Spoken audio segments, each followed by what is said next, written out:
Indian medical association Amravati शाखा आणि doctor Panjabrao Deshmukh medical college यांच्या संयुक्त विद्यमाने आयोजित झोनल मेडिको लीगल परिषद याबाबत एक महत्त्वाची बातमी घेऊन आलो आहोत। पूर्वी डॉक्टर हे देवाचे रूप मानले जात होते, पण आज परिस्थिती बदलली दिसते।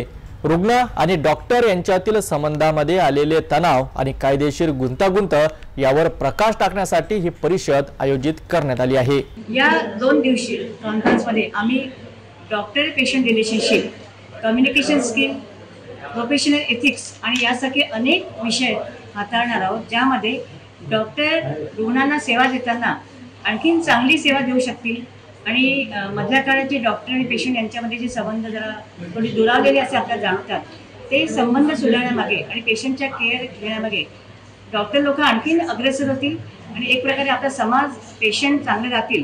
आम्ही नेहमी म्हणतो की जर पेशंट सेफ असेल तर doctor safe, patient safety is doctor safety, हे आमचं घोषवाक्य आहे। त्याला अनुसरून आम्ही एक पब्लिक फोरम देखील घेतला आहे इंडियन मेडिकल असोसिएशन हॉलला 26 तारखेला संध्याकाळी 5 वाजता। त्यामध्ये जनसामान्याकरता आम्ही डॉक्टर पेशंट रिलेशनशिप या विषयावरती एक जनसंवाद ठेवला आहे, चर्चासत्र ठेवले आहे। त्यामध्ये आमचे अमरावती शहरातले ज्येष्ठ तज्ज्ञ सहभाग घेणार आहे।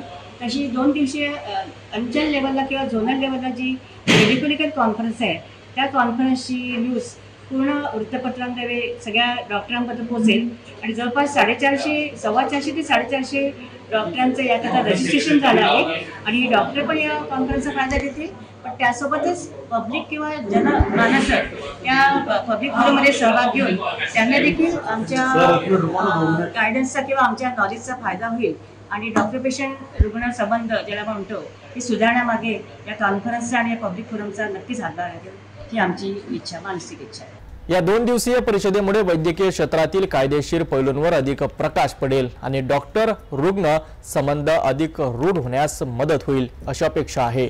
विशेषतः नागरिकांसाठी आयोजित खुल्या चर्चासत्रातून सामान्य जनतेलाही या महत्त्वाच्या विषयावर आपले विचार मांडण्याची संधी मिळणार आहे। Indian medical association Amravati, doctor Panjabrao Deshmukh medical college यांनी हे संबंध सुधारण्यासाठी उचललेले हे पाऊल नक्कीच कौतुकास्पद आहे।